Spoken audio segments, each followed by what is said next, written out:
சரஸ்வதியே தப்பாமல் என்னாவில் குடியிருப்பாய் நிச்சயம்.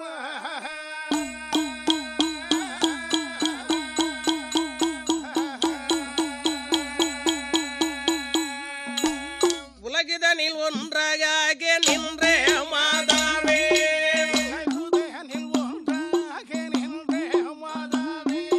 உள்பொருளே நல்ல சோரி முத்து மாலை அம்மா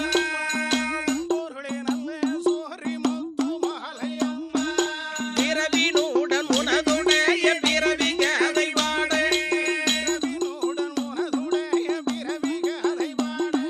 வேலை அம்மா அடியேனுடன்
முத்தாரம்மன் கதை பாடலொற்ற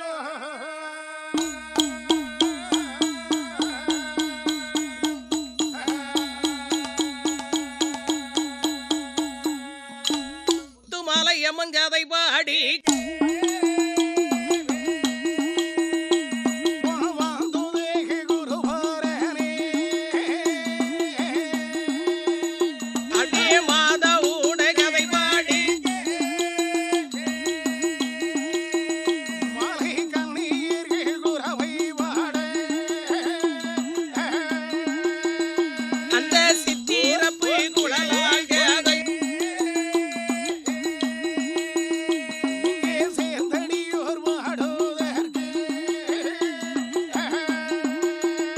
எனக்கு புத்தி மிக தந்தருள்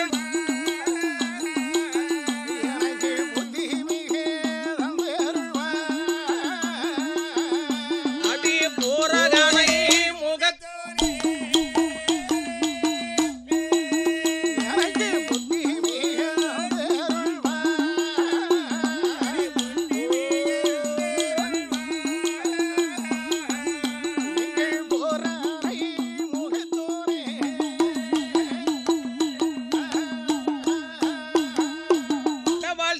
முகமாதி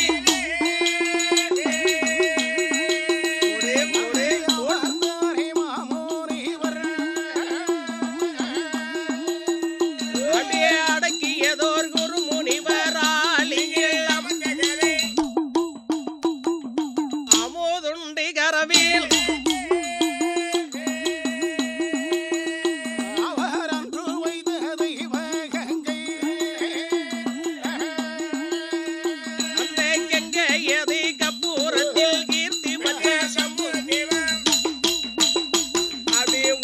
சம்புதி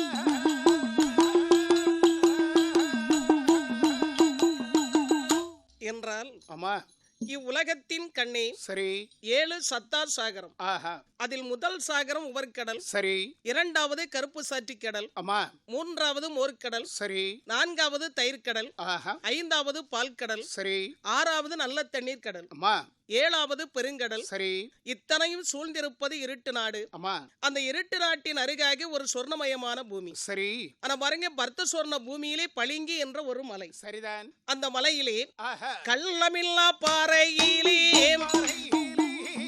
கம்மலமன்ற திருச்சூனையா வருத்தமில்லா சுனை அருகே மாணிக்க புற்றெழும்பு மாணிக்க புற்றதிலே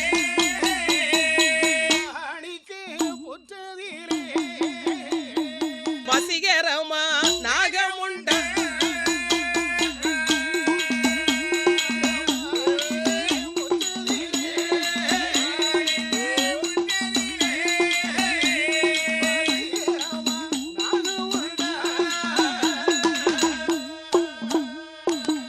ஆனிப்பொன் பாம்பனவி அமுதகற்ப கலசம் தோன்றே அமுதகற்ப கலசம் தன்னை ஆதிமுனி வந்து கண்டார் தமது திரு அருள்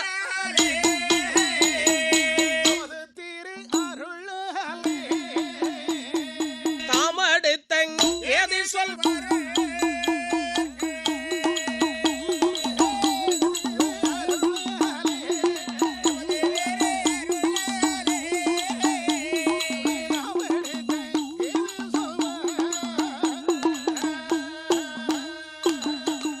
அந்த விஷ அமிர்தத்தை கண்ணிலே கண்ட சக்தி மகாமுனிவன் யோசித்தார். என என்ன நினைத்தார்? இது தேவருக்கும் ஆகாது, மனிதருக்கும் ஆகாது, முனிவருக்கும் ஆகாது. ஒருவருக்கும் ஆகாது என்ற போதும் அம்மா நாம் யார்?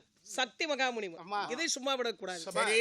என்று நினைத்து அஞ்சொல் என்ற மந்திரத்தை மகாமுனிவர் உச்சாடனம் செய்தார். சரிதான் அதுல இருந்து 7 அரைக்கு பெண்களாக வந்து பிறந்தார்கள். சபாஷ். தம்பி அவர்கள் பெயர் என்ன? நீலி நீலகண்டி சரி காளி காளாஸ்ரீ ஆஹா. வாலி சூலி செல்வி ஆமா இப்படி 7 அரைக்கு பெண்கள் பிறந்தார்கள். சரிதான் பெண்கள் பிறந்ததை பார்த்தார் சக்தி மகாமுனிவர். ஆமா ஆக நாம் ஒன்று நினைக்க நடந்தது ஒன்றாக ஆகிவிட்டதே. சரி பிறந்திருப்பதோ 7 அரைக்கு மாதிரிகள். ஆஹா நாமோ வயதான முனிவர். சரி சமாளிச்சிடலாமா? ஆஹா முடியாது அப்படி காட்டு போயிட்டு நான் போய் தான் சொன்னேன் வேற வழியே இல்ல ஆனா பாருங்க, இந்த சக்தி மகாமுனிவர் சென்ற போது இந்த அரைக்கியர்கள் 7 பேர்களும் 2 பிரிவாக பிரிந்தார்கள். இருக்கிறது 7 பேர், அதுக்குள்ளே 2 கோஷ்டியா? என்ன செய்யறது ஆனா இந்த நீலி நீலகண்டி காளி காளாஸ்திரி இந்த 4 பெண்களும் இல்லறத்தை நாடி சென்றார்கள். சரிதான் மாலை சூலை செல்வி இந்த 3 பெண்களும் துறவரத்தை நாடி சென்றார்கள். தம்பி, இல்லறம் என்றால் என்ன, துறவரம் என்றால் என்ன? இல்லறம் என்றால் ஒரு ஆண்மகனுக்கு கரம் கொடுத்து குழந்தை குட்டிகளை பெற்று சரி சீரோடும் சிறப்போடும் சகல விதமான சௌபாக்கியங்களோடும் ஆஹா நாட்டிலே வசிப்பது இல்லறம். சரி துறவரம் என்றால் ஆடவர்களே வேண்டாம், கல்யாணமும் முடிக்க கூடாது, குழந்தை மத்துக்கிட கூடாது, ஆமா அப்படி என்று எல்லா விதமான ஆசாபாசங்களை வெறுத்து சரி எங்களை மாதிரி ஊர் ஊரா அலையிறது துறவரம். யாரு நீங்க? ஆமா அவன் வீட்டுல 3 நாள் கூட்டி கொண்டு வச்சிருக்கா. இப்ப விடுமே வேண்டாம் அழைச்சிட்டு இருக்கோம். சரி ஆனா பாருங்க, ஆஹா இப்படி இல்லறமே வேண்டாம் துறவரமே போதும் என்று காட்டு வழியாக வந்து கொண்டிருந்தார்கள். சரிதான். அரைக்கியர்கள் 3 பேர்களும் காட்டு வழியாக இருந்தாலும் சரிதான். எப்படி இருக்கின்றார்கள்? எப்படி எப்படியுமா? காடுதன்னில் அரங்கியர்கள்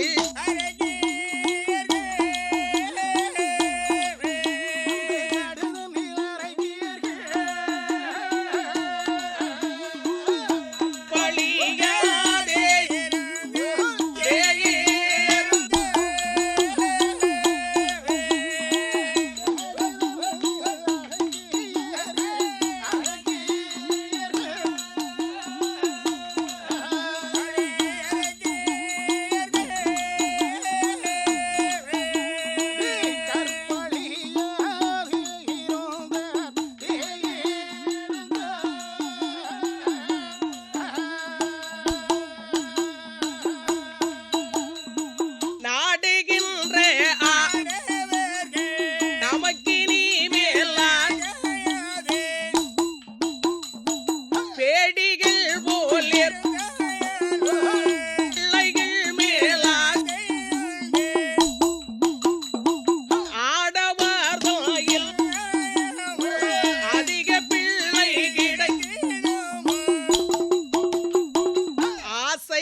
பாருங்க அரைக்கியர்கள் 3 பேர்களும் சரி கோஷ்டின்னு இருந்தா கொள்கைன்னு ஒண்ணு இருக்கணும் பாத்தீங்களா? கண்டிப்பா கண்டிப்பா. ஆனா பாருங்க இவங்களுடைய விரதம் என்ன தெரியுமா? என்ன ஆண்கள் கண்களை விழிக்க கூடாது, ஆண்கள் என்ற சொல் செவியில கேட்க கூடாது, ஆண்கள் காற்று கூட பக்கத்திலே அடிக்க கூடாது. சரி கொள்கைதான். அப்படியே காட்டு வழியா போய்கிட்டு இருக்கணும் வைங்களேன். எதிர்த்தாப்புல யாராவது ஒரு தாத்தா வந்துட்டாரு. பத்தியா வந்து மேடையில ஏறி உட்கார்ந்த உடனே வம்பு பேசுற பத்தியா? ஏண்டி எதிர்த்தாப்புல தாத்தா தான் வரணுமா, வாலிபம் வரப்படாதா? அடி போட்டவள வாலிபம் தானே சிக்கல். அப்படியே தாத்தா என்ன வயசான ஆளு. சரி சரி அது தெரிஞ்சா நீ எதுக்கு இப்படி ஊர் ஊரா வில்லடிச்சுட்டு அலையுதா? சொல்லு. ஏன் வாலிபம் வந்தானே பிரச்சனை இல்ல, தாத்தா வந்தாதான் சிக்கல். அது எப்படி? வாலிபனா பட்டு பயந்து ஒதுங்கி போயிருவான், தாத்தான ஓடி வந்து படக்கு என்ன தாத்தா? அப்படியே தாத்தா வந்து கையை தொட்டுக்கிட்டாலும் நம்ம யாராவது தப்பா நினைப்போமா? அதனாலதான் சொல்றேன் கேளுங்க, முன்னாடி பாட்டு பார்த்துக்கிட்டு இருக்கவங்க நல்லா கவனிக்கணும். அதுலயும் வயசு பொம்பளை பிள்ளைங்க நல்லா கவனிக்கணும். இந்த காலத்துல வாலிபனை கூட நம்பி எல்லாம் ஒரு சில வயசான தாத்தாவை நம்ப கூடாது. ஐயோ உனக்கு பாட்டு முடிஞ்சு உருப்படியே ஊர் போய் சேருங்கிற நினைப்புல போலுக்கு. ஆமா கூட்டத்தை பாத்துக்க. பாத்துக்க. ஆமா அவள தாத்தா. அதனால சரி அப்படியே ஆண்மகனாக இருந்தாலும், அதாவது தாத்தாவாக இருந்தாலும் சரி, வாலிபனாக யாரா இருந்தாலும் இருந்தாலும் ஆண் மகன் தான். சரி ஆமா. அதனால நாம் ஆண்மகனை பார்ப்பதே ஒரு பெரிய பாவம். அந்த பாவத்தை போக்க வேண்டுமானால் ஆகாய கங்கையில போய் தீர்த்தமாட வேண்டும். அப்படி எந்த ஆண்களையே வெறுத்தார்கள் இந்த அரைக்கியர்கள் 3 பேர்களும். சரிதான். ஆனா மனசுல ஒரு ஆசை இருக்கு. ஆடவர்களை வெறுத்திருக்க வேண்டிய பெண்கள் 3 பேர்களுக்கு அப்படி என்னமா ஆசை? குழந்தை மேல ஆசை இருக்கு. குழந்தை மேல ஆசை. ஆமா இது அவங்களுக்கே கொஞ்சம் ஓவரா தெரியல. தெரியுது அதாவது பாருங்க, ஏன்னா இந்த உலகத்தில் எல்லா பெண்களும் கல்யாணம் முடிந்து கணவனோடு குழந்தை பெற்றுக் கொள்வார்கள். அது உலக இயற்கை. நாமும் அப்படித்தான் இருக்க வேண்டுமா? சரி 10ஓட 1 11 அத்தோட இது ஒண்ணு இருக்கலாமா? வாழ்ற வாழ்க்கை என்னைக்கு ஒரு லட்சியம் வேணும். அது சொல்லு. அதனால கணவன் இல்லாமல் குழந்தை பெற்றுக் கொள்வோம். அப்ப இது உண்மையிலே பிரச்சனை தான். ஆமா அப்படியானால் ஆண்மகன் இல்லாமல் குழந்தை கொடுக்க வேண்டுமானால் உலகத்தில் மனிதனால் முடியாது. கண்டிப்பா. அப்ப மனிதனால் முடியாத காரியம் ஒரு தெய்வத்தால் முடியும். இந்த உலகத்திலே பெரியவர்கள் எல்லாம் என்ன சொல்லுகின்றார்கள் தெரியுமா? ஏனம்மா? இல்லாத ஒன்றை அடைய வேண்டுமானால் தவறுந்தாவது அடையணும்னு சொல்றாங்க. அதனால தவத்தை செய்து சிவத்தை கண்டு வரத்தை பெற்று நம்ம 3 பேர்களும் ஆண்மகன் இல்லாமல் குழந்தை பெற்றுக் கொள்வோம் அப்படின்னு சொல்லிக்கிட்டு இந்த வாலி சூலி செல்வி இந்த 3 பெண்களும் காட்டிலே வந்து தங்கள் 3 பேருக்கும் ஆண்மகன் இல்லாமல் குழந்தை வேண்டும் என்று சொல்லி சிவபெருமானை நோக்கி தவங்க ஆரம்பிச்சாங்க. இவர்கள் செய்த தவம் எப்படி இருந்ததா பாருங்க. எப்படி எப்படிமா? காற்றடித்து மணல் மோகுடி மணல் மோடி கரையமுத்து எழுந்திடுமா எழும்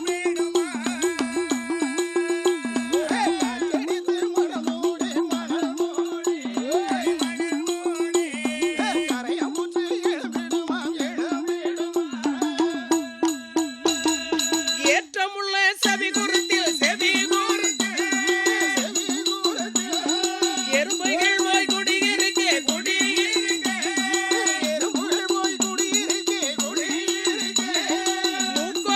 முளைத்த புல்லு முளைத்த புல்லு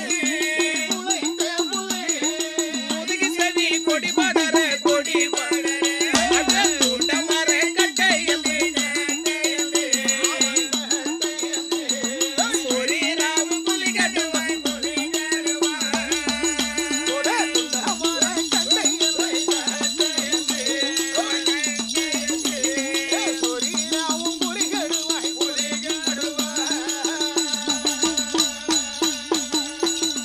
இப்படி அரைக்கியர்கள் தவம் இருந்தார்கள். இவர்கள் தவம் இருக்கின்ற போது அந்த காட்டில் இருக்க வேண்டிய கரடி புலி சிங்கங்கள் கூட இந்த பெண்களை அப்படியே உராய்ந்து செல்கிறது. ஒரு மரக்கட்டை என்று நினைத்து உராய்ந்து கொண்டு செல்கிறது. அது மட்டுமல்ல, ஆமா இன்னும் அந்த பெண்கள் தவம் இருந்து கொண்டிருக்கின்ற போது கொண்டையிலே சில குருவிகள் கூடு கட்டி முட்டையிட்டு குஞ்சு பறித்து பறக்க தட்டி கொண்டு போகுது. அப்ப அடக தேரு உங்க பாட்டி எங்க தாத்தா போயிலையா? அவர் இல்லாம முடியும். நம்ம குடும்பம் என்ன குடும்பம் அது? தாத்த குடும்பம் இல்ல. இப்படி அரைக்கியர்கள் 3 பேர்களும் தங்கள் 3 பேருக்கும் ஆண்மகன் இல்லாமல் குழந்தை வேண்டும் என்று இரவன்றும் பாராமல் பகலன்றும் பாராமல் மழையன்றும் பாராமல் வெயிலன்றும் பாராமல் சரி ஊன் உறக்கம் அன்னம் ஆகாரம் இல்லாமல் 12 வருஷமாக சிவபெருமானை நோக்கி அரைக்கியர்கள் தவம் இருந்தார்கள். இவர்கள் தவத்தை சிவபெருமான் பார்த்தும் பாரத வண்ணமாக அறிந்தும் அறியாதவர் போன்று தெரிந்தும் தெரியாதவர் போன்று பேசாம உட்கார்ந்துகிட்டார். அடியருக்கு ஒரு சிறு சந்தேகம். என்ன? பக்தர்களுக்கு அருள் புரிகின்றவர் பரம்பொருளாகி சிவபெருமான். சரி, அந்த சிவபெருமான் நோக்கி தவம் இருந்தால் அடியவர்கள் என்ன வரம் கேட்டாலும் கொடுப்பார்கள் சொல்லுவீங்க. அப்படி இருக்கும்போது பெண்கள் 3 பேர்களும் சிவபெருமான் நோக்கி 12 வருடமா தவறுந்துட்டு இருக்காங்களே, ஏன் இந்த பெண்களுக்கு சிவபெருமான் காட்சி கொடுக்கல? ஒரு சமயம் சிவபெருமானுக்கு பெண்கள் கண்டாலே பிடிக்காதோ? இருந்தாலும் இருக்கும். நம்ம கூட சேர்ந்தா என் தம்பி ரொம்ப யோகியரு. என்ன ஏன்னா முன்னாடி பாட்டு பார்த்துக்கிட்டு இருக்கவங்களுக்கு தானே அவரை பத்தி தெரியும். ஆனாலும் பாருங்க, சரி இப்படி அரைக்கர்கள் 3 பேர்களும் தவம் இருக்கின்றார்கள். அவர்கள் செய்த வேண்டிய தவத்தை பார்த்து சிவபெருமான் ஏன் பாராத வண்ணமாக அமர்ந்திருக்கிறார்? ஏன் ஏன்னா அரைக்கர்கள் தவத்துல நியாயமே கிடையாது. ஏன் இல்ல இப்போ உலகத்துல யாராக இருந்தாலும் ஒரு போராட்டம் நடத்தினாலும் சரி, நீங்க ஒரு உண்ணாவிரதம் இருந்தாலும் சரி, சரி நீங்கள் சொல்லி இருக்க வேண்டிய உண்ணாவிரதம் நியாயமான கோரிக்கை சொல்லி உண்ணாவிரதம் இருந்தீங்கன்னா ஆஹா அது யாராக இருந்தாலும் நிறைவேற்றுவார்கள். நியாயமே இல்லாம ஒரு போராட்டத்தை நடத்தீங்க வைங்க, யாரால உலகத்துல நிறைவேற்ற யாராலும் முடியுமா? நிறைவேற்ற முடியாது. ஏன் பெண்கள் ஏன்னா அரைக்கர்களுடைய தவத்திலே நியாயம் இல்லை. உலகத்தில் கல்யாணம் முடிந்து கணவனோடு குழந்தை வேண்டும் என்று கேட்டால் அது நியாயம். சரி கல்யாணம் முடிஞ்சுமே குழந்தை இல்லாம எத்தனையோ பெண்கள் கஷ்டப்படுறாங்க. ஆமா. அப்படி இருக்கும்போது ஆஹா. கல்யாணமே முடிக்க மாட்டேன் பிள்ளை மட்டும் வேலைன்னா அது எப்படி? ஆணுக்கும் தங்களுக்கும் சம்பந்தம் இல்லாம குழந்தை வேண்டி தவறு இருக்கா? பிரச்சனை அங்கதான் இருக்கு. இதை பார்த்து கொண்டிருந்தார்கள் அம்பிகை ஆதிபராசக்தி பார்வதி. சரி சிவபெருமான் அமைதியா உட்கார்ந்துட்டாரு. ஆனா பார்வதிக்கு மனசுக்கு ஏன்னா ஆதிபராசக்தி அன்னையாகவே இருந்தாலும் அம்மாவும் நம்மள மாதிரி ஒரு பெண் தானே. அதனால பெண்ணுடைய மனது பெண்ணுக்கு தானே புரியும். ஆமாம்மா. அதனால பார்வதிக்கு மனசு கேட்கல. ஆஹா அம்மா எழுந்து ஆதி கரைக்கடனாகி சிவபெருமானை அடிபணிந்து பார்வதி சொன்னார்கள், மகாதேவா ஜெகதீசா அடிவெண்ணை பார்வதி இரக்கம் இல்லை யா சிவன் என்னை போல் பூமியை கொல்லாய். ஏங்க இது உங்களுக்கே நியாயம் தானா? ஏன் ஏன் என்ன அதோ விஷயம்? பாருங்கள், அந்த அடர்ந்த காட்டிலே பாட்டிமார் 3 பேரும் எப்படி உட்கார்ந்துருக்காங்க பாருங்க. ஆ? சரி 3 பேரும் தவறுகிறத பார்த்து, அரைக்கர்கள் பெண்கள் 3 பேர்களும் தவறு இருப்பதை பார்த்து, பாரு பாட்டிய பாரு என்ன ஆட்டம் ஆடிட்டு கிடக்கு. என்னது பாம்படம் அதானே பார்த்தேன். சரி சரி சரி ஆ. ஏங்க இப்படி மௌனமாக அமர்ந்திருக்கிறீர்கள் சரி அப்படின்னு சொன்ன உடனே சிவபெருமான் சொன்னார், பார்வதி ஆஹா. அரைக்கர்களோ ஆண்மகன் இல்லாமல் குழந்தை வேண்டும் என்று தவறிக்கிறார்கள். சரி. இந்த உலகத்துல ஆண்மகன் இல்லாமல் குழந்தை யாருக்காவது பிறந்திருக்கா? இது கரெக்ட் தான். இது நாள் வரைக்கும் புலவத்துல இருக்கின்ற எல்லா பெண்களுக்கும் ஆண்மகன் இருந்துதான் குழந்தை பிறந்திருக்கு. சரி. ஆனா இனிமேலாவது அந்த பெண்கள் 3 பேர்களுக்கும் புருஷன் இல்லாம பிள்ளை கொடுத்து சரி நாட்டுல கொஞ்சம் புதுமையை ஏற்படுத்துங்களேன். என்ன பாவம் ஆண்கள் நாங்களே பழச்சிட்டு ஏன் போறோம். உங்களுக்கு இப்ப தொந்தரவா இருக்க? ஒரு தாங்க பார்வதி ஆண் பாதி பெண் பாதி சரி இருவரும் சேர்ந்ததுதான் உலகம். இந்த பெண்கள் 3 பேருக்கும் ஆண்மகன் இல்லாமல் குழந்தை கொடுத்து விட்டால் சரி. உலகத்தில் இருக்க வேண்டிய எல்லா பெண்களும் ஆண்மகனை வேண்டாம் குழந்தைதான் வேண்டும் என்று தவறு இருப்பார்கள். ஆண்களுக்கு மதிப்பு இருக்குமா? ஏற்கனவே புருஷன் இருந்துதான் பிள்ளை இருக்குன்னு தெரிஞ்சுமே பெண்கள் ஆண்களை மதிக்கிறதுக்கு வழி இல்ல. அதை சொல்லு. அப்படி இருக்கும்போது கணவன் இல்லாமல் குழந்தை மட்டும் பிறக்கிறது உண்மையாய் போச்சுன்னா சரி நாட்டுல எவ்வளவு நம்மள நடமாட விடுவாங்க. நம்ம இருக்கிற பிடிமானமே அது ஒண்ணுதானே. ஒரு ஓரமா கொண்டு ஒதுக்கிற மாட்டா. அதை விட்டு கொடுத்துடக்கூடாது. அதான் சிவபெருமான் முடியான்னு உட்கார்ந்து. அதனால உயர்ந்த மலையிலே சக்தி மகாமுனிவன் என்று ஒருவன் இருக்கிறார். சபா அவரை நோக்கி தவம் இருக்கட்டும் அப்படியே ஆகட்டும். என்ற உடனே இந்த வாலி சூலி செல்வி இந்த 3 பெண்களும் சக்தி மகாமுனிவரை நோக்கி தவம் இருந்தார்கள். சரிதான். இதை அறிந்தார் சக்தி மகாமுனிவர் பெண்களிடத்திலே வந்து சேர்ந்தார். சரி. அம்மா பெண்களே, ஐயா நீங்கள் தானே தவம் இருப்பது? நாங்க 3 பேர் தான். அப்படியே உன் பேர் என்னம்மா? வாலி. உன் பேர் என்ன? சூலி. என்ன வைத்து பாக்குறேன்? நீ வைத்து பாக்குற? இல்ல சூலினி சொன்னியா வயிறு கொத்து போல தானே கிடக்குது. பெயர் தான் சூலி. ஓ பேர் தான் சொல்லி. ஆமா. என்னைக்கு சுனாமில புள்ள அடிபட்டுச்சோ பாக்குற. அன்னையில இருந்து முடிஞ்சு போச்சு. சரி சரி. அதனால உன் பேர் என்னம்மா? செல்வி எங்க 2 பேருக்கும் இளையவாவா. சின்ன பொண்ணு செல்வி. அப்படியா? பார்த்தாலே தெரியும் உங்களுக்கு. உங்க 3 பேருக்கு என்ன வேண்டும்? பிள்ளை வேணும். எப்படி? எனக்கு கணவன் இல்லாமல் கை குழந்தை வேண்டும். உனக்கு மன்னம் இல்லாம மடி குழந்தை வேணும். உனக்கு எனக்கு புருஷன் எல்லாம் புத்திரன் வேணும். இது என்னடா வம்பா இருக்கு? உனக்கு கணவன் இல்லாமல் கை குழந்தை வேண்டும், உனக்கு மன்னவன் இல்லாமல் மடி குழந்தை வேண்டும், உனக்கு புருஷன் இல்லாமல் புத்திரன் வேண்டும். அப்ப கணவன் வேற மன்னவன் வேற மாப்பிள்ளை வேறயா? எல்லாம் ஒண்ணுதான். அதனாலதான் நாங்க கூட்டணி வந்திருக்கிறோம். நீங்க கூட்டணி சேர்ந்தாலே விளங்காத. எங்க கூட்டணியை பத்தி ஊர்காரங்களுக்கு நல்லா தெரியும். நல்லா தெரியும். ஆமா, எப்படி அழிச்சிருவானுவன், வாங்கி தின்னே அழிச்சிருவானுவன். பாத்துக்கிட்டே இருக்காங்க இல்லையா? அதனால சரி மொத்தத்துல உங்களுக்கு குழந்தை வேணும். அதேதான். சரி கவலைப்படாத, நான் தரேன். என்னடி பெருமூச்சு விட்டார்? சொல்ல டக்குனி. சிவபெருமானாலே முடியாதுட்டாரு. சொல்றீங்க முனிவர் உங்களால முடியுமா? ஆமா நீங்க ஏன்னா நாங்க 3 பேர். அது அரைக்கு பெண்கள். அதாவது வயசான முனிவர். ஆமா அதனால அதுதான் உங்களுக்கு விஷயம் தெரியாது. இந்த உலகத்துல அதாவது பாருங்க, கல்யாணம் முடிந்த சம்சாரி சாதிக்க முடியாதத கல்யாணம் முடியாத பிரம்மச்சாரி சாதிச்சிருவான். எப்படி? ஏன் கல்யாணம் முடிந்த ஆண்களால சாதிக்க முடியாது? முன்னாடி பாட்டு பாக்குறவங்க கிட்ட கேளுங்க. இந்த பொண்டாட்டி பிள்ளைகளுக்கு தேடி போட்டு அதுல ஒரு சில பொண்டாட்டி மாதிரி இம்சை தாங்க முடியாம இவன் நொந்து வெந்து நூலாயி ஆஞ்சு வாஞ்சு போய் உட்கார்ந்து. ஆனா வயசு பையங்க கிட்ட கேளுங்க. அப்படியா? பெட்ரோலுக்கு காய்ச்சல். அதனாலதான் உலகத்துல வாலிபர்கள் நினைத்த உடனே எதையும் சாதித்து விடுவார்கள். அதனால யாரு? பிரம்மச்சாரி. ஆமா. கல்யாணம் முடிஞ்சவனால நினைச்ச உடனே எதுவும் சாதிக்க முடியாது. பின்னாடி ஒரு ஸ்பீடு பிரேக் இருக்கும். எங்கேயோ கொஞ்சம் வேகமா எழுமோ பொண்டாட்டி சொல்ல சும்மா இருமனால. ஆனா பாருங்க, அதனால உங்க 3 பேருக்கு நான் குழந்தை கொடுக்குறேன். சரி. அப்படி நான் உங்க 3 பேருக்கு குழந்தை கொடுக்கறதா இருந்தா எனக்கு ஒன்று நீங்கள் கொடுக்க வேண்டும். என்னையா தாரீர முதுகரி தந்தால் சந்ததி பாக்கியம்.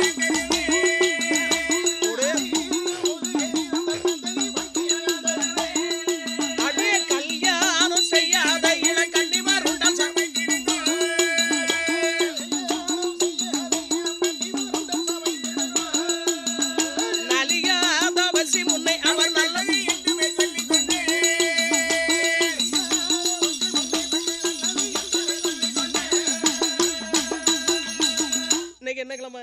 இன்னைக்கு வெள்ளிக்கிழமை. வெள்ளிக்கிழமை. ஆமா. அப்போ நான் நினைச்சது சரிதான். என்ன இன்னைக்கு வெள்ளிக்கிழமைன்னா நான் சாப்பிட்டு இன்றோடு கரெக்டா 8 நாள் ஆச்சு.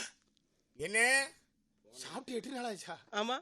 பாருங்க ஐயா, சாப்பிட்டு 8 நாளான உடம்பு மாதிரியா இருக்கு. என்ன ஒரு நாளைக்கு 8 நேரம் சாப்பிடுறேன்னு சொல்லி ஒத்துக்கிட்டு அதை சொல்லையா, அதை விட்டு சாப்பிட்டு 8 நாள் ஆச்சு நம்பவே முடியாது. நம்ம மத்தியில ஒருத்தன் உட்காந்துருக்கானே சுனாமி அடிபட்ட மாதிரி. அது நம்பலாம். இப்படிப்பட்ட ஆளும் சொல்ல. அட பாவி பையிலே, நான் இந்த ஊருக்காரங்க புண்ணியத்துல நல்லா சாப்பிட்டேன்பா. நீ சாப்பிடுற சாப்பாட்டை பார்த்து சமையல்காரது அந்த ஆங்கில சமையல் ரூம்ல விழுந்தவர் தானே. என்ன எழுமை இல்லையே.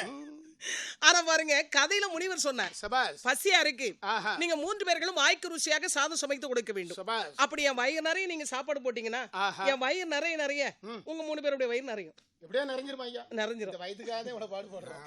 என்ன உடனே இந்த 3 பெண்களும் அழகாகவே சாதங்கரிகளை சமைத்தார்கள். சரிதான். அதற்கு தகுந்தவாறு 21 வகை காய்கறிகளை கொடுத்தார்கள். ஆஹா ஆக சாதம் கொடுக்க வேண்டுமானால் காட்டிலே களமும் கிடையாது, இலையும் கிடையாது. சபாஸ். அதனால் நிலத்தை மெழுகி ஆஹா நிலத்திலே பெண்கள் சாதங்கரிகளை சமைத்து வைத்தார்கள். சரிதான். சக்தி மகாமுனிவர் பெண்கள் கொடுத்த சாதத்தை வயிறு திருப்தியாக சாப்பிட்டு முடித்துவிட்டு சரி. வடபார்சமாக சென்று அமர்ந்து ஒரு வேள்வி ஒன்று வளர்த்தார். ஆஹா ஏன் வேள்வி வளர்த்தார் அப்படின்னு கேட்டீங்கன்னா, இந்த பெண்கள் 3 பேர்களை எப்படி குழந்தை வேண்டி கேட்டாங்க. ஆண்களுக்கும் தங்களுக்கும் எந்த விதமான சம்பந்தம் இல்லாம குழந்தை வேண்டி தவறு இருந்தா. சரி, அதனால இந்த பெண்கள் 3 பேருக்கும் குழந்தை கொடுக்கறதா இருந்தா ஆண்களுக்கு இவங்களுக்கு சம்பந்தம் இல்லாம குழந்தை கொடுக்கணும் அப்படின்னு சொல்லிக்கிட்டு தான் சிவபெருமானை நினைத்து சக்தி மகாமுனிவன் வேள்வியை வளர்த்தார்.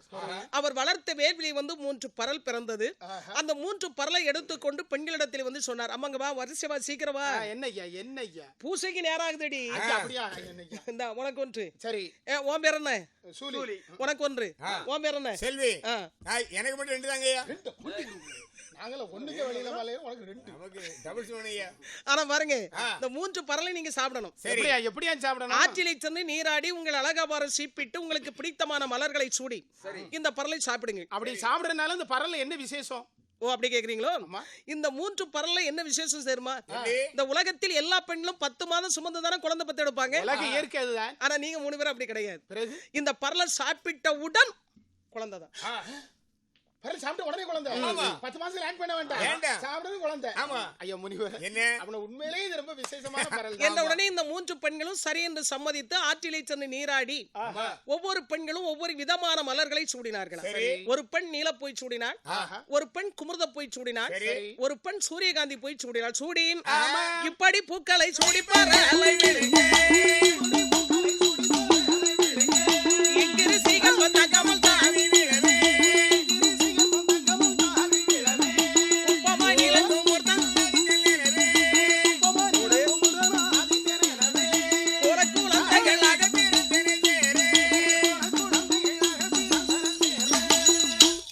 பெண்களும் 3 பரலை சாப்பிட்ட உடனே ரிஷிகற்ப ராத்தங்காது என்ற மாதிரி சரி 3 பெண்களும் 3 அழகான ஆண் குழந்தை. ஆமா, பொத்தானி பூசணி பழம் சைஸ்ல ஒவ்வொரு குழந்தையும் பிறந்த அன்னைக்கே 77.25 கிலோ இருக்கு. ஏ அப்பா, 77.25. அது என்ன தம்பி அவ்வளவு கரெக்டா எடை போட்டு சொல்றீங்க? ஏன்னா நான் ஊட்டச்சத்து அமைப்பாளரா இருக்கேன். நீங்க சரி, இந்த குழந்தைகளை எடை போட வேண்டிய செக்ஷன் நம்ம பொறுப்பு தான். அதனால தான் அவளை கரெக்டா சொல்லிட்டேன். 77.25.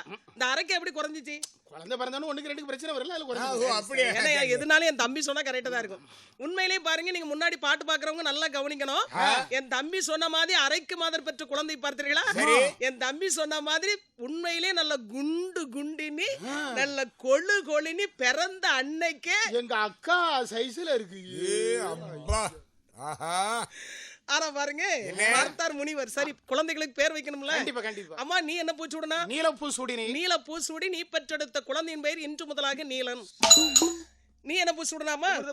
குமுர்தப்பூ. குமுர்தப்பூ சூடி நீ பெற்றெடுத்த குழந்தையின் பெயர் இன்று முதலாக குமுர்தன். அம்மா செல்வி, நீ என்ன பூ சூடனா? சூரியகாந்தி பூ சூடினேன். அப்படியானால் சூரிய பகவானுக்கு ஆதித்தன் என்று ஒரு பெயர் உண்டு. சரி, நீ பெற்றெடுத்த குழந்தையின் பெயர் இன்று முதலாக ஆதித்தன். அதாவது நீலன், குமுதன், ஆதித்தன். 3 பேருக்கு முப்புராதிகள் என்று முனிவர் பெயர் கொடுத்தார். சரி, ஏன் 3 பேர்களுக்கு முப்புராதின்னு பெயர் கொடுத்தார் குறிப்பா? ஏன்னா முப்புராதிகள் 3 பேர்களுக்கும் காரணமான பெயர். எப்படி? நம்ம நாட்டுல இன்னைக்கு பாருங்க, சில பேர்கள் முன்னாடி பாட்டு பாக்குறவங்களுக்கு தெரியும். எப்படி? இப்போ ஆளுக்கும் பேருக்கும் சம்பந்தம் இல்லாம சில பேர் பேர் வைப்பான். அப்படி கூட வைக்கானா? ஆமா, இப்போ முடிசூடும் பெருமாளி பேர் வைப்பான். ஆனா தலையில முடியே இருக்காது. சரி, இப்படி இருக்கும். அப்படி ஆமா, பேரு முடிசூடும் பெருமாள். நல்ல கண்ணு. ஏற்கனவே அவனுக்கு கண்ணு ஒன்ற பேர் நல்ல கண்ணு. வெள்ளைச்சாமி. ஆளை இருட்டலன்னா தடவிதான் பிடிக்கணும் பேரு வெள்ளைச்சாமி. தருமராஜா. அடாடா எச்சிக்கை கொண்டு காக்கா வரட்ட மாட்டான். சரி. வேற பாருங்க தருமராஜா. இன்னும் பாருங்க, ஒரு சில ஆண்களை எடுத்துக்கிட்டீங்கன்னா சாயங்காலம் 6 மணி ஆயிட்டுனா வீட்டை விட்டு வெளியிலே வர மாட்டான். ஏன் அவ்வளவு பயமா? ஆமா, அப்படியே வர்றதா இருந்தா கூட பின்னாடி பொண்டாட்டி வரணும் துணைக்கு. ஆமா. அப்படிப்பட்ட ஆண்களுக்கு சாமங்காத்த பெருமாள். இவன் சாயங்காலம் 6 மணிக்கே வெளியே வந்துட மாட்டான். இவன் என்னத்தை சாமத்தை காத்துக்கிட போறான்? இப்படி ஆளுக்கும் பேருக்கும் சம்பந்தம் இல்லாம பேர் வைப்பாங்க. இன்னும் ஒரு சில பேருக்கு செந்தமிழ் செல்வன் பேர் வச்சிருப்பான். சரி. செந்தமிழ் செல்வன் என்ன அர்த்தம்? தமிழ சுத்தமா பேசுறவனு அர்த்தம். ஆமா. அப்படிப்பட்டவனுக்கு வாழைப்பழம்னு சொல்ல தெரியாது. வாயப்பயம் வாயப்பயம்னு இருப்பான். வாயப்பயம். அவன் பேரு செந்தமிழ் செல்வன். ஆனா முப்புராதிகளுக்கு அப்படி இல்ல. ஏன்னா பெண்கள் 3 பேர்கள். இவர்கள் சூடிய மலர்கள் 3, இவர்கள் சாப்பிட்ட பரல் 3, இவர்கள் பெற்றெடுத்த குழந்தையும் 3. சரி. அதாவது முப்பு சூடி இந்த 3 குழந்தையும் பிறந்தபடியால் இன்று முதலாக முப்புராதிகள். முப்புராதிகள் திரிபுராதிகள் முனிவர் பேர் கொடுத்துட்டு போயிட்டார். அவரு போயிட்டார். அதனாலதான் இன்னைக்கு பாருங்க முத்தாரம்மனுக்கு இன்னொரு பெயர் உண்டு, முப்புடாதி அம்மன் சொல்லுவாங்க. ஏன் முப்புடாதி அம்மன் பேர் வச்சாங்க? முத்தாரம்மன்னாலும் ஒண்ணுதான், முப்புடாதி அம்மன்னாலும் ஒண்ணுதான். இப்ப சில ஊர்கள்ல முத்தாரம்மன் கோயிலையும் வச்சிருப்பாங்க, இன்னொரு சில ஊர்கள்ல முப்புடாதி அம்மன் வச்சிருப்பாங்க. ஆனா முப்புராதிகளுக்கு அவள் அம்மாவாக இருந்ததுனால முப்புடாதி அம்மன். பார்த்தீங்களா? ஆக முப்புராதிகள் திரிபுராதிகளையும் முனிவர் பேர் கொடுத்துட்டு அவர் போயிட்டார். முனிவர் போயிட்டார். அரைக்கீர் கையில என்ன இருக்கு? அழகான ஆண் குழந்தை. இப்ப முன்னாடி பாட்டு பாக்குறவங்க நல்லா கவனிக்கணும். ஏன்னா அரைக்கீரல் வர்றது என்னன்னு உங்களுக்கு தெரியும். ஆணுக்கும் தனக்கும் சம்பந்தம் இல்லாம வேணும் குழந்தை வேணும்னு தவறு. பரல சாப்பிட்டு குழந்தை பிறந்திருக்கு. ஆனா கையில என்ன குழந்தை இருக்கு? அழகான ஆண் குழந்தை. ஏடி இந்த ஆம்பளை பிள்ளை நமக்கு தேவையா? ஏன்டி சின்ன குழந்தை தானே பாரு, பாம்போல முழிச்சிட்டு. ஐயோ, இந்த முன்னாடி பாட்டு பாக்குற சின்ன பசங்களை பாரு, எவனா சின்ன பையன் பாதி முழிக்கிறானா? உலகத்தை அழி. ஒரு ராத்திரி தான் பால் கொடுப்போம், நேரம் பகல போட்டு ஓடிடுவோன்னு சொல்றேன். ஒரு ராத்திரில ஒரு குழந்தை தாய்ப்பால் குடித்தால் வளருமா? அப்படி என்று நினைத்த நன்றி தேவர் என்ன செய்தாராம் பாருங்கள். என்ன செய்கிறேன்? வாழும் ஒரு ராத்திரியில் வளராது குழந்தை என்று 7 நல்ல வருடமாதை இரவாக சாபமிட்ட நன்றி தேவரே.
சரிதான். 7 வருடம். இப்போ நீங்க நல்லா முன்னாடி பாட்டு பாக்குறவங்க அதுலயும் தாய்மார்கள் நல்லா கவனிக்கணும். ஆமாம். இந்த காலத்துல 1 வயசு வரைக்கும் ஒரு குழந்தை தாய்ப்பால் குடிக்கிறதே ரொம்ப அபூர்வம். ஆமா, ஏன்னா இந்த காலத்துல உள்ள பெண்கள் குழந்தைக்கு சரியா தாய்ப்பால் குடுக்கறது இல்ல. ஏன்னா தாய்ப்பால் கொடுத்தா தங்களுடைய அழகு குறைஞ்சு போகும் அப்படின்னு சொல்லி குழந்தைக்கு தாய்ப்பால் குடுக்கறது இல்ல. அந்த காலத்துல உள்ள பெரிய ஆட்கள் எல்லாம் பாத்தியா, பாரு அந்த தாத்தாவை பாரு, இவ்வளவு வயசானாலும் இவ்வளவு திடகாத்திரம் உட்கார்ந்து இருக்காரு. காரணம் என்ன? 3 நாளா அதே இடம் தான், அதே தூணுதான். அந்த இடத்த விட்டு அசைய மாட்டாங்க. அவரு ரூபா கொடுத்து கட்டின தூணாது. இவ்வளவு ஸ்ட்ராங்கா இருக்காருன்னா காரணம் என்ன? நல்ல தாய்ப்பால் குடிச்சு வளர்ந்ததுனால. இந்த காலத்துல பாரு, அதாவது நடக்க ஆவித்து போய் இப்படி உட்கார்ந்து இருக்காருன்னா காரணம் என்ன? எல்லாம் புட்டி பால் குடிச்சு வளர்ந்ததுனால. இந்த காலத்துல குழந்தை பிறந்த உடனே தவப்ப இவ்வளவு நிலத்துல ஒண்ணு வாங்கிட்டு வந்துடுறேன், பீடிங் பாட்டில் வச்சு இழு மகனே இழுன்னு. அதனால இப்ப நம்ம நாட்டுல நிறைய குழந்தைகள் பேச ஆரம்பிச்ச உடனே அப்பான்னு சொல்லாது, டப்பாங்கும். ஏன் டப்பான்னு சொல்லுது? ஏன்னா அது குடிச்சு வளர்ற டப்பா பால் தானே. அதுக்கப்புறமா தான் அப்பா. சரி, டப்பா வாங்கி தந்து அப்பா. நன்றி மறக்காத குழந்தை. அதனால 1 வயசு வரைக்கும் ஒரு குழந்தை தாய்ப்பால் குடித்தாலே அந்த குழந்தை பாக்குறதுக்கு நல்ல கொழு கொழு நீ நல்ல அமுல் பேபி சைஸ்ல இருக்கும். 7 வயசு வரைக்கும் ஒரு குழந்தை தாய்ப்பால் குடித்தார். அப்பா சொல்லவா செய்யணும், உங்க அக்கா சைஸ்ல இருக்கு. 7 வருடம் கழித்தது. நன்றி தேவர் கொடுத்த சாபம் முடிந்தது. அரைக்கீர்கள் அப்படியே போட்டுவிட்டு மறைந்து விட்டார்கள். அறிந்தார் நன்றி தேவர். இந்த குழந்தைகளை 7 வயசு வரைக்கும் முப்பராதியில நம்ம வளர்த்துட்டோம். இப்படியே விட்டுட்டு போயிட்டா இந்த குழந்தைகளுடைய எதிர்காலம் வீணாகிரும். அதனால சிவபெருமான் கிட்ட கூட்டு போய் சரி, சிவபெருமானை சந்தித்து இந்த குழந்தைகளுக்கு வேண்டிய வரத்தை வாங்கி கொடுக்கணும் ஆஹா, அப்படின்னு சொல்லிட்டு கைலாச மலைக்கு அழைத்து வந்தார்கள். சரிதான். இதை கண்ணினை கண்டார்கள். யார் யார் அம்மா? அந்த தெருக்கு கூட்டம் தனில் இருந்து தேவரெல்லாம் ஏது சொல்வார். கருக்கு கூட ஒட்டாகண்டே கருக்கு கூட ஒட்டாகண்டே ஊத்துவான எங்கள் கூற்றுவானை எங்கள் முன்னே நீ கூட்டி வந்தே நன்றி தேவா.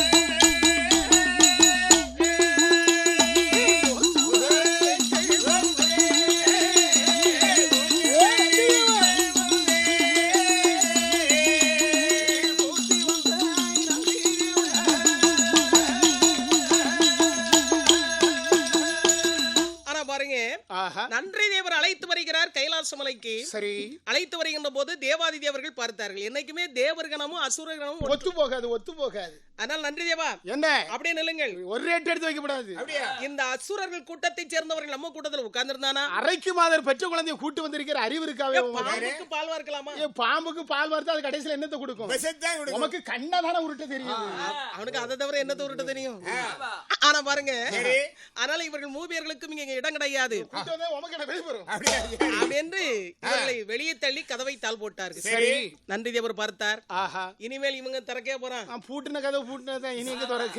சரி. என்று நன்றி தேவர் பிள்ளைகளை அழைத்துக் கொண்டு சரிதான். வாசல் அடைப்பட்ட போது மந்தமுப்புராதியரே உசகமல் மீண்டி கொண்டு ஓடு போனார் வாசல் அடைபட்ட போது வந்தவும் புராதியரே உசகமல் மீண்டி கொண்டு கொடு போனார்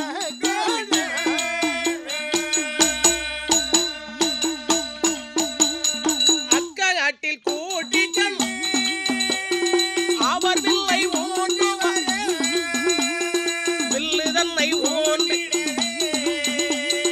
வில்வ மரமாகி பச்சை மயில் மகனே இவள் பாலசுப்ரமணியனே வா பிச்சையில்லா உந்தன் பேரிலே எழவும் பயமில்லையே.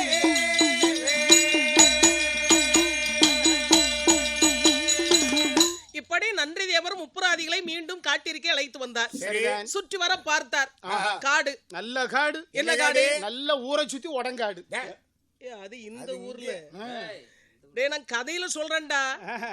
அத பாருங்க, மலங்காடு. சரி, இந்த வெயில் அந்த பிள்ளைகளை இப்படியே உட்கார வச்சுட்டு போனோம்னா கருத்து கறிவோடா இந்த பிள்ளைகள் ஏற்கனவே முன்னாடி பாட்டு பாக்குறவங்களுக்கு தெரியும் பிள்ளைங்க எவ்வளவு கலரா இருக்கு, வெளிச்சத்துல எவ்வளவு கலரா இருக்கு அப்படின்னு. இத்தனை லைட் போட்டிருக்கேன் எதுக்கு? எதுக்கு? எல்லாம் பிள்ளைகள் முகம் கொஞ்சம் தெரியட்டும். பிரகாசமா தெரியட்டுதான். அதனால சரி. அப்படியே வில்லை கீழே ஊன்றினார். அது ஒண்ணு மரமாயிட்டு. ஆஹா. வில்லிலே இருந்து வந்த மரத்திற்கு வில்வ மரணி பெயர் கொடுத்தார். ஆமா. இந்த வில்லக்கா காய்க்கும் பாத்தீங்களா, ஆமா. அந்த மரம். ஆஹா. ஏன் வில்வ மரத்துக்கு அவ்வளவு முக்கியத்துவம்? அதாவது பாருங்க, பொதுவாகவே அந்த காலத்து பெரியவங்க வந்து சரி. மலைச்செல்வங்கள் வந்து அந்த காலத்துல ரொம்ப அதிகமாக இருந்ததுனால சரி, அந்த காலத்துல ஊருக்கு ஒரு வில்வ மரம் விட்டு வளர்ப்பார்கள். அதிலும் பாருங்க, முத்தாரம்மன் கோயில் பக்கத்துல நிச்சயமாக வில்வ மரம் இருக்கும். ஏன்னா முத்தாரம்மனுக்கு வில்வ மரத்திற்கு ரொம்ப சம்பந்தம் உண்டு. சரி. என்ன அப்படின்னு கேட்டீங்கன்னா, முத்தாரம்மன் பிறந்து கைலாச மலைக்கு சென்று சிவபெருமானை சந்தித்து சிவபெருமான் கிட்ட வேண்டிய வரங்களை எல்லாம் பெற்றுக்கொண்டு முத்தாரம்மன் கைலாச மலையில இருந்து புறப்பட்டு பூலோகத்திலே வந்து முதலாவது உட்கார்ந்த இடமே வில்வ மரத்து எனல்தான். சபா. சரி. அதனால வில்வ மரத்திற்கு முத்தாரம்மனுக்கு ரொம்ப சம்பந்தம் உண்டு. அது மட்டுமல்ல, இன்னும் பாருங்க, சபாஸ். இந்த வில்வ இலையை பறித்து வந்து பக்தர்களுக்கு வந்து சிவபெருமானுக்கு அர்ச்சனை செய்யணும். சரி, வில்வ இலையால் சிவனுக்கு அர்ச்சனை செய்தால், சரி, பக்தர்கள் அர்ச்சனை செய்தால் சிவனுக்கு ரொம்ப பிடிக்குமா. ஆமா. அது மட்டுமல்ல, இந்த வில்வ இலைக்கு ஒரு மருத்துவ குணமும் ஒண்ணு இருக்கு. என்னையா? இந்த இனிப்பான வியாதி ஒண்ணு இருக்கு தெரியுமா? இந்த வெட்டர் வளங்க அது தேங்காய் உடைக்க கொண்டு போயிட்டாரு. கொண்டு போயிச்சில்லையா? அதெல்லாம் அவங்க வியாதியில வெந்து நொந்து நூலாகி போய் அலைகிறாங்க. ஒவ்வொரு ஆண்கள் பாக்கெட்லயும் பணம் இருக்கோ இல்லையோ, ஆனா மாத்திரை இல்லாம எந்த ஆண்கள்ட்டாவையாவும் இருக்கா? நீங்க மாத்திரையில வண்டியே ஓடுது. பழைய காலத்து பாட்டியா இருந்தாலும் சுருக்கு போய் விரிக்க உள்ள மாத்திரை இருக்கு. சரி, அதான் கேட்டேன். பாத்தீங்களா? அப்போ வியாதியிலும் அதாவது இனிப்பான வியாதினு இருக்கு. ஆமா. அம்மா என்ன வியாதி? இந்த சக்கரை வியாதி இருக்கு. சக்கரை நீங்க தான் செய்யும். அதானே. அந்த சக்கரை வியாதி உள்ளவங்க இந்த வில்வேலை பொடி செய்து குடிச்சா அந்த சக்கரை வியாதியை கட்டுப்படுத்தி ஒரு மருத்துவ குணம் இருக்கு. அப்படியா? அப்ப நன்றி தேவர் சொன்னார், அப்பா என் அருமை செல்வங்களே முப்பராதிகளே, ஆஹா. நான் கைலாச மலைக்கு போயிட்டு வர்றேன். போயிட்டு வர்றீங்க. நீங்க 3 பேரும் இந்த வில்வ மரத்து என்னால உட்கார்ந்துருங்க. சரி. நான் கைலாச மலை சென்று வருவதற்குள்ளதாக காட்டிலே ஒரு கதை ஒன்று நடக்கும் அப்படின்னா. சபாஸ். அப்பதான் முப்பராதி மனசுல இருந்தத வெளியப்படுத்துறா, ஆஹா. தெரியப்படுத்தினா. ஐயா நன்றி தேவா, ம். 7 வயசு குழந்தை பார்க்கல தேவாதி தேவர்கள் என்ன பார்த்தெல்லாம் பேசிச்சா? அஷ்டமத்து சனியன்னு சொன்னான். சண்டால பிள்ளைகளை தலைதிரிக்கு கொல்லாமல் பாம்புக்கு பால் வார்த்திரி அப்படின்னு கேட்டான். தேவர்கள் சொன்ன வார்த்தை, செத்து சிவலோகம் போனாலும் மறக்காது நந்தி தேவா. யானைக்கு ஒரு காலம் வந்தா பூனைக்கு ஒரு காலம் வரும். அப்படி எங்களுக்கு ஒரு காலம் வரும். வரும் அப்படி வரும். வரும்போது இந்த காட்டையெல்லாம் நாங்கள் நாடாக ஆளத்தான் போகிறோம். நிச்சயமாகத்தான். அப்படி ஆளுகின்ற போது சரி. அரண் எனவும் சிவன் எனவும் அங்கே 1000 பேர் இரு-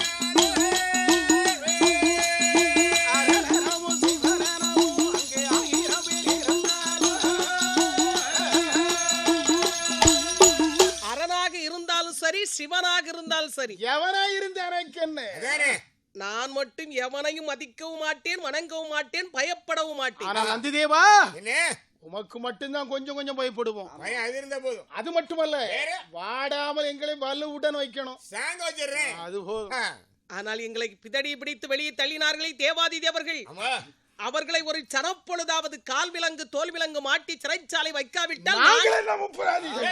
மார்பு தட்டி சபதம் வச்சானா ஓ மார்பு தட்டா யார் மார்பிள் தட்டுறா அவன் நீ? யாருக்கே மார்பு தட்டினா கீழே விழுந்துருவான். ஆமா. ஆனா பாருங்க, ஆக அப்பதான் நன்றி வச்சா முடிஞ்சு போச்சு. பார்த்தா நன்றி தேவர் அப்பா, வாழ்க்கையிலே ஒரு மனிதன் முன்னேறுகின்ற போது சற்று நிதானமா இருக்கணும். சரி. அதனால அமைதியாக அமர்ந்திருங்கள். பொறுங்க பொறுங்க. எல்லாம் நான் ஒரு காலம் வரும். கைலாசமலை சென்று வருகிறேன் என்றும் நன்றி தேவர் கைலாசமலைக்கு சென்று விட்டார்கள். சரி. முப்பராதிகள் 3 பேர்களும் வில்வ மரத்தினால உட்கார்ந்துருக்காங்க. ஆஹா. அப்போ நன்றி தேவர் சொன்னார் பாத்தீங்களா, நான் கைலாசமலை போயிட்டு வர்றதுக்குள்ள காட்டிலே ஒரு கதை ஒன்று நடக்கும் என்று. ஆமா. காட்டிலே என்ன கதை நடக்குன்னு பாருங்க. என்ன கதையம்மா? நன்றி தேவர் கையிலையில் போகவே நல்ல மயிர்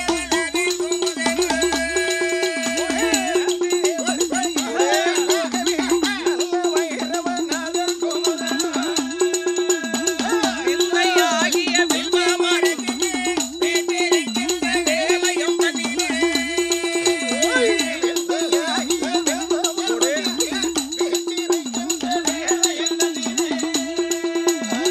சத்திமாமுனி முன்னே வரும்போது தாழ்வில்லாததோர் வேள்வி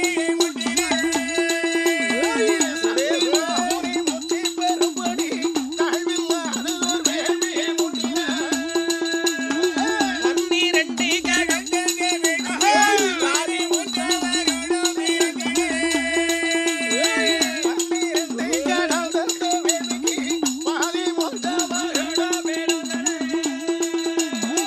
உன்னி வேள்வின் புகை கோடி ஓடி உம்பர் லோகத்தை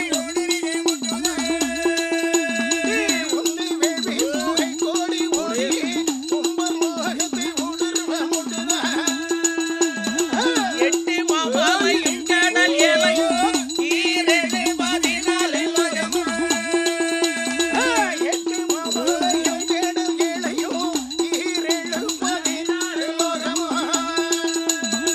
சட்டமான புகை படலத்திலே சந்திர சூரிய தன்னோடே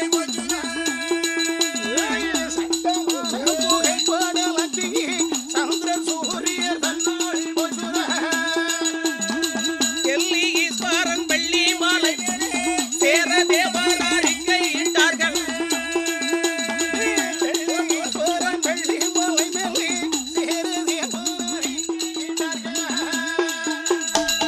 ஆனா பாருங்க, நன்றி தேவர் கைலாசமலைக்கு சென்று விட்டார். ஆஹா. முப்பராதிகள் வில்வ மரத்தை என்னால உட்கார்ந்திருக்கான். சரி. அப்படி இருக்கும்போது ஆஹா.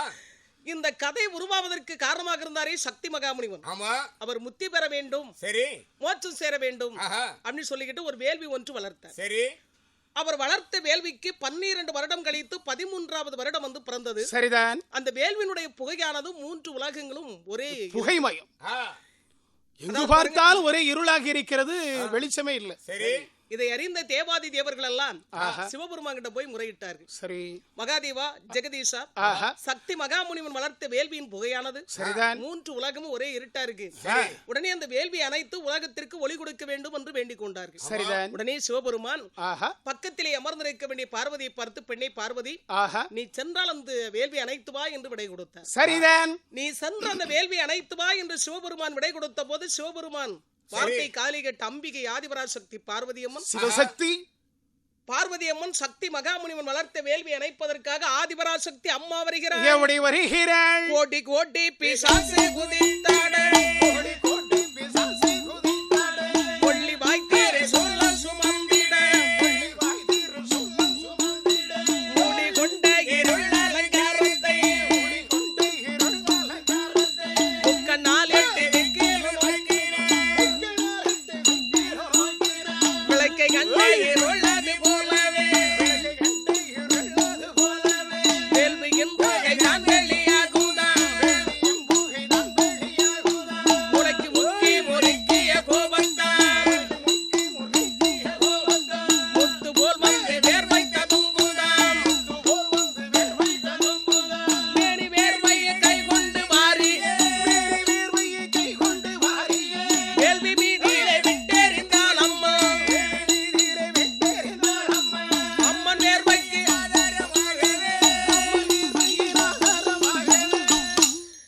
பார்வதி அம்மன் சக்தி மகாமுனிவன் வளர்த்த வேள்வி அணைப்பதற்காக ஆதிபராசக்தி அம்மா வந்து கொண்டிருக்கிறார். சரிதான். அம்மாவை பார்த்தபோது இந்த புகைகள் எல்லாம் ஓடி மறைகின்றதா. சபாஸ். இப்ப பாருங்க, ஒரு வீடு இருட்டா இருந்துச்சுன்னா நீங்க உடனே தீபத்தை ஏற்றுவீர்கள். சரி. உடனே இந்த இதுவரை நம்ம வீட்டுல இருள் இருந்து பாத்தீங்களா, இருட்டு. அந்த இருள் எப்படி விலகியது சரி. தெரியுமா? தெரியாது. அதே மாதிரி பார்வதி அம்மனை பார்த்தபோது அம்மாவை பார்த்த உடனே இந்த புகைகள் எல்லாம் அப்படியே ஓடி மறைகின்றதா. சபாஸ். பார்வதி அம்மனுக்கு கோபம் வந்தது. வரத்தானே செய்யும். அம்மாவுக்கு கோபம் வந்ததுனால பார்வதி அம்மனுடைய உடம்பெல்லாம் முத்து முத்தாக வேர்வை ததும்பியது. சபாஸ். இந்த வேர்வை வாரி பார்வதி அம்மன் என்ன செய்தார்கள்? தன்னுடைய வலது கரத்தால் வேர்வையை வாரி வேள்விலே விட்டெறிந்தார்கள். என்னாச்சு? பார்வதி அம்மன் வேர்வையை வாரி வேள்விலை விட்டெறிந்த போது சரிதான். இந்த சக்தி மகாமுனிவனுடைய தவத்தின் மகிமையாலும் சபாஸ். அவன் 13 வருடங்களாக வளர்த்த அந்த புனிதமான அந்த தெய்வத்திரு வேள்வியிலே சரிதான். ஆதிபரா சக்திக்கு அடுத்த சக்தியாக பார்வதி அம்மன் முத்து முத்தான வேர்வையிலே சரி. அந்த சக்தி மகாமுனிவர் வளர்த்த திரு வேள்வியில் ஆமா. 3 முகம் 6 கரத்தோடு முத்தாரம்மன் வந்தே பிறந்தார்.